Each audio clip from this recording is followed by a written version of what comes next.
wagiye ku zuba ryinshi cyane ryagize rwa ruhu usanga warwayeho twa tuntu tw'umukara cyangwa se imisemburo ikora melanine ituma tugira uruhu rw'umukara, ibara ry'umukara yabaye myinshi. Shazan Skin Care niba ushaka no kuyigura uhamagare Alphonsine kugira ngo ayikugezeho, nayo ni amavuta meza cyane y'umwimerere. Murabona ko hano nteze neza. Impamvu nateze nuko tugiye kwita noneho ku ruhu rwacu. Tugiye kwita ku ruhu rwacu twikiza twa tuntu tw'umukara tuza ku ruhu, cyangwa se ibyo twakwita amatashi, cyangwa se haravuga ngo ni ibishishi, ariko nyine twa tundi tuza ku ruhu ukabona ni umukara.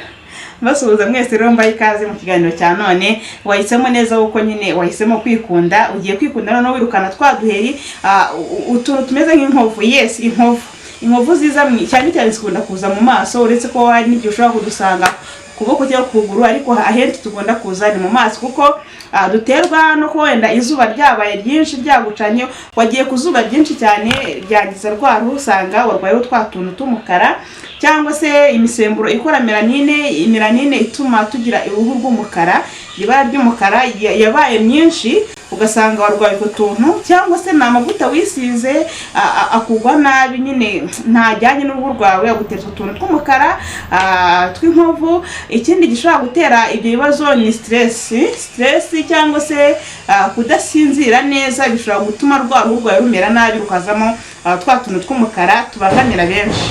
Izi nkovu rero zo mu maso tugiye kuzivura dukoresheje umuti w'umwimerere. Niwo muti tugiye kwiga gukora uyu munsi kugira ngo niwikunda ukunde n'uruhu rwo mu maso mu gihe utabashije kubona ya mavuta y'uruhu tujya twisiga. Murabizi ko benshi twamaze kuyamenya. Shazan Skin Care niba ushaka no kuyigura uhamagare Alphonsine kugira ngo ayikugezeho, nayo ni amavuta meza cyane y'umwimerere. Oil nziza cyane wakwisiga ugakira ibyo byose, ariko mu gihe utari wabasha kuhita ubibona, koresha uburyo bw'umwimerere ngiye kukwereka. Ukoresheje igitunguru gitukura, ukoreshe n'indimu. Igitunguru gitukura impamvu tugikoresha gifitemo ubushobozi ndetse na bya binyabutabire bidufasha kurinda uruhu. Turakoresha rero igitunguru gitukura ndetse n'indimu. Murabizi ko indimu iririshe muri vitamine C ituma rwa ruhu rwacu rugira ubudahangarwa ntirubashe kwangirika. Dufite rero n'ubuki. Ubuki nibwo tugiye gukoresha by'umwihariko mu gitunguru. Kugira ngo rero bize kugenda neza ubanza gukaraba mu maso. Ubu nakarabye ntabwo nisize mu maso yanjye nk'uko mwayibonye. Icyo ukurikizaho rero ni iki: urafata cya gitunguru icyo duheraho, turagikataho ku mutwe no ku kibuno. Turashaka gukuraho kano gashishwa, kano kumye gutya.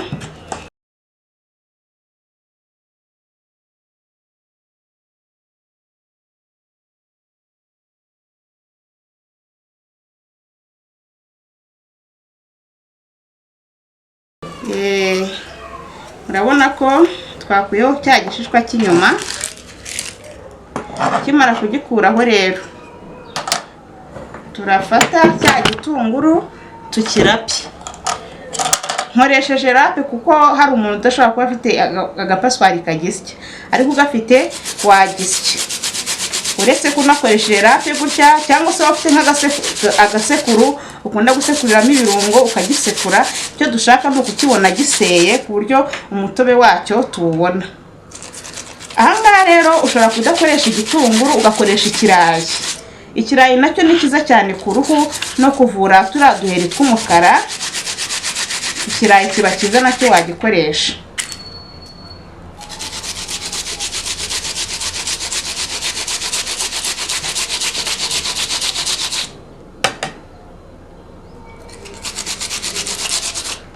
Icyo dushaka ni igitunguru giseye gutya. Umutobe rero w'igitunguru tumaze kubona, cyangwa se igitunguru giseye, ushobora gukamura ukabona agatobe kawo k'iki gitunguru ukoresheje wenda nk'akayunguruzo, cyangwa ugakoresha intoki nk'uko ndi kubikora. Icyo dukeneye ni umutobe uri buze kuva mu gitunguru. Murabizi ko ari uruhu tugiye kuvura, ntabwo bisaba byinshi. Ukora ibyo ugiye kuhita ukoresha kugira ngo wa mwimerere w'iki gitunguru nyine uwufite, kuko uramutse urajije uyu mutobe waba wangiritse.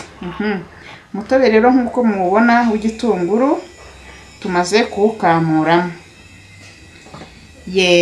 hanyuma tumaze kubona umutobe dushyiramo ubuki. Turakoresha umushongi w'ubuki muri rwa ruvange rw'umutobe w'igitunguru. Hanyuma rero tuvange. Uru ruvange ni rwo dushaka, usa nkaho uvanga gutya uko ubuki bugenda bwivanga n'igitunguru, wa mutobe ugenda uhindura ibara, ndetse uretse no guhindura ibara usa nkaho ukomera. Ushyiramo rero ubuki buhagije kugira ngo umuti ukore neza. Tugiye kwivura za nkovu ziza mu maso, izo benshi bakunda kwita inkovu. Kwivura inkovu cyangwa se udushishi tuza mu maso ukabona habaye umukara. Tumaze kuvanga rero uru ruvange nirwo uhindukira ukagenda usiga mu maso. Aho ubona nyine hari kari agakovu ukoresha nk'agapamba, utakabonye urabona ko ndi kugerageza gusiga. Uramutse ufite twa tuntu tw'umukara usigaho ku buryo ukora nka maske, y'igitunguru ndetse n'ubuki, ukagenda usigaho neza ahantu hafite ikibazo. Ukoresheje ubu buryo kugeza nyine hose warangije. Wirinda ko bijya mu maso mo imbere kuko cya gitunguru cyakurya, wirinda ko bijya mu maso mo imbere, ugasiga ahari ububabare. Ikindi kandi uru ruvange ni byiza kurukoresha mu gihe ubona ko ya yindi ni inkovu ariko ntabwo ari igihe rigifite agasebe, kuko haramutse harimo udusebe naho byakurya. Ni byiza ko iyi maske uyikoresha muri twa dukovu tudafite ibisebe. Ku muntu rero ugira uruhu rumeze nkaho rurimo amavuta, uruhu ruyaga, wongeramo n'umutobe w'indimu. Ufata indimu ukayikata, hanyuma muri rwa ruvange ukongeramo umutobe w'indimu kugira ngo tugabanye bya binure, kuko rwa ruhu rufite amavuta menshi ni kigaragaza ko uruhu rufite ibinure. Ushyiramo wa mutobe w'indimu, ntago bigombera mwinshi, n'ubundi ukavanga ukisiga. Uzirikana ko aho uri gusiga nta bisebe birimo, kuko murabizi ko indimu mu gisebe iraryana. Ugasiga rero kuri rwa ruhu mu gihe ufite uruhu ruyaga. Iyo ushyizemo akadimu birushaho kuba byiza cyane. Ibi rero ubikoresha gute? Ubikoresha mu gihe cy'iminota 30. Umaze kwisiga neza ahantu hose ubona ko hari za nkovu z'umukara. Wamara kwisiga ugategereza iminota 30. Ino maske ikuri wirinda kujya ku zuba, kuguma ahantu hameze nkaho hari agacucu nko mu nzu, ukirinda kujya ku zuba. Hanyuma ikindi ukora ni ugutegereza iminota 30.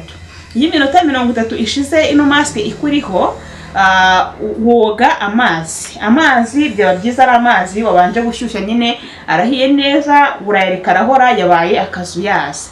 Amazi y'akazuyazi akaba ari ukoresha kugira ngo numara kuyakoresha neza, umaze koga neza wakeye. Mbere yo kubyisiga twamaze kwisigaho ni maske, twabanje koga mbere, hanyuma na nyuma uroga ariko amazi y'akazuyazi. Bihanagure neza wumuke, wisige ya mavuta yawe usanzwe wisiga meza, mavuta meza nyine y'uruhu. Ufite nka Shazam Skin Care rwose wahita ukisiga. Bari kanze nyizane nawe nyibereka ukuntu bimeze.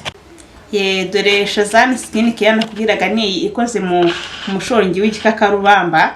Ku muntu utaruyizi niyo nkoresha kugira ngo uruhu rwanjye rumere neza. Urabona ko kari hafi gushira, buriya Alphonsine ahite yumva ubutumwa muhaye. Urayikoresha nayo ni nziza cyane ku ruhu rufite amavuta, ku ruhu ubona rwakunaniye. Ukoresheje Shazam Skin Care biba byiza cyane. Wikeneye utwandikire muri commentaire cyangwa se uhamagare cyangwa wandikire izo nimero iri kuri iyi video. Maze kubwira ko rero umaze gukaraba mu maso wakoresha n'aya mavuta ya Shazam Skin Care, ubundi rwose ukagenda ukigira uruhu rwiza ruzira twaduheri tw'umukara kuko turabangama. Ikindi uzirikana rero mu gihe uri gukoresha izi maske, uretse ko uramutse utanayikoresha bifite rwa ruhu rwawe rwiza, ni byiza kuzirikana ibirungo wisiga ku ruhu. Bitewe n'ibinyabutabire biba bibikoze bya birungo, n'ujya kuryama ujye ubanza ubyikureho. Ujye ubanza woge neza, uryame, uruhu rubashe kuruhuka. twa twengeho tubashe kubona ya oxygene nziza kugira ngo bya birungo bidafata mu twengeho ugasanga twazibye. Iyo twazibye rero niyo mpamvu ubona watangiye kurwara ibiheri bibyimbye mu maso. Ukaraba neza nijoro ugiye kuryama uruhu ruruhuke ku buryo za makiyaje uzikuraho. Ikindi kandi ujye uzirikana kwirinda kujya ku zuba cyane. Niba ufite n'akazi kagusaba kwirirwa ku zuba ujye ushaka nk'ingofero wambara ikingiriza rwa ruhu rwo mu maso kugira ngo wirinde ya mirasire y'izuba ikaze ihita ikubita ku ruhu byihuse. Ikindi noneho zirikana ko stress nazo zishobora gutuma ugira uruhu rutari rwiza. Irinde ibintu byose byagutera stress, ubone umwanya uruhuke kandi noneho uzirikane kuryama ugasinzira. Gusinzira bihagije bituma umubiri umera neza, kandi iyo umubiri umeze neza n'inyuma ku ruhu biragaragara ko umeze neza cyane. Reka twikundire dukoresha byinshi byacu by'umwimerere twakoze twibereye mu rugo iwacu. Mwabonye ko tumaze gukora rwose umuti mwiza wasiga ku ruhu mu gihe ufite bya bibazo by'uruhu rwazanye utubara tw'umukara mu maso. Mbona kubashimira, mbifuriza ibihe byiza, mubwira ngo tuzasubire ubutaha. Ndabakunda kandi namwe mwikunde mukanda kuri subscribe. Bye.